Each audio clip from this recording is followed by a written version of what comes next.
আসসালামু আলাইকুম রহমতুল্লাহ। কেমন আছেন সবাই? শুরুতেই আমাদের প্রিয় অভিভাবককে দেখা যাচ্ছে, সাথে আছে আমাদের প্রিয় আরাফাত ভাই সহ আমার দুই কুয়েতি বন্ধু, বন্ধু ইমাম এবং বন্ধু রেজাউল, সাথে আমিও আছি। তো আজকে আমরা কোথায় যেতে পারি তা নিয়ে আমরা প্ল্যান করতেছি। তো এর মধ্যে আমরা কিছুক্ষণ আড্ডা দিলাম, আরেকজনের জন্য অপেক্ষা করতেছি, সে আসলে ইনশাল্লাহ আমরা বের হব। তো এর মধ্যে বন্ধু রেজাউলের বিয়ে নিয়ে কিছুক্ষণ দুষ্টামি হলো, আর এদিকে বন্ধু আগামী সপ্তাহে ইনশাল্লাহ চলে যাবে, মানে কারো পৌষ মাস আর কারো সর্বনাশ। তো আজকে আমাদের ঘুরতে যাওয়ার স্পট হচ্ছে মোহরি প্রজেক্ট। বিসমিল্লাহ বলে সবাই রওনা হলাম। আমরা দুই বন্ধু একটু পিছনে পড়ে গেলাম। এই যে দেখতে পাচ্ছেন আমাদের মুক্তিযুদ্ধের স্মৃতি জড়িয়ে থাকা শুভপুর ব্রিজ, খুবই মনোমুগ্ধকর লাগতেছে আজকে, দৃশ্যগুলো খুবই অসাধারণ।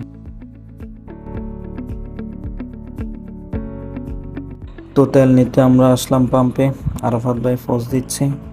আমি বন্ধু ইমামকে বললাম, বন্ধু তেল ঢুকাই দিছে, এত কি দরকার প্রয়োজনে বাড়ির জানবো, তারপর তেল ঢুকে দিতাম না, সানসে কেমনটা লাগে।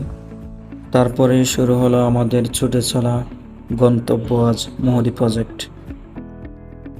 আমরা হাইওয়ে পার হয়ে শর্টকাট রাস্তা খুঁজতেছি, যেটা দিয়ে গেলে আমাদের গন্তব্য আরও সহজ হবে। ছুটে চলা রাস্তার পাশের দৃশ্যগুলো অসাধারণ। কৃষ্ণচূড়া গাছগুলো আমাদের আরও বিমোহিত করলো। অসাধারণ দৃশ্য। এই কৃষ্ণচূড়া আমাদের শহর গ্রাম সব জায়গায় প্রকৃতির এক অনন্য সৌন্দর্য এনে দেয়। তারপর আমাদের গন্তব্য আবার মোহরি প্রজেক্টের দিকে। সব তো বলা হলো, কিন্তু মোহরি প্রজেক্ট যাওয়ার আগে রাস্তার যে অবস্থা, স্যাট খাইতে খাইতে দোকানের অবস্থা খুবই খারাপ। দোকানের তার তোর মনে হয় সব ছিঁড়ে গেছে।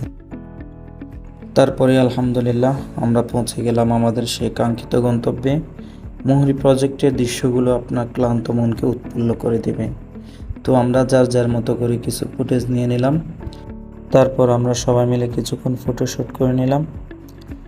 ফটোশ্যুট করার জন্য এই দৃশ্যটি খুবই অসাধারণ।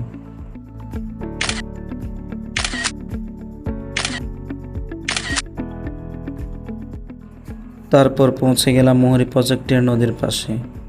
তো আরাফাত ভাই আমাকে দেখাচ্ছে স্লিপিং স্ট্যান্ড, চলেন আমরা স্লিপিং করি।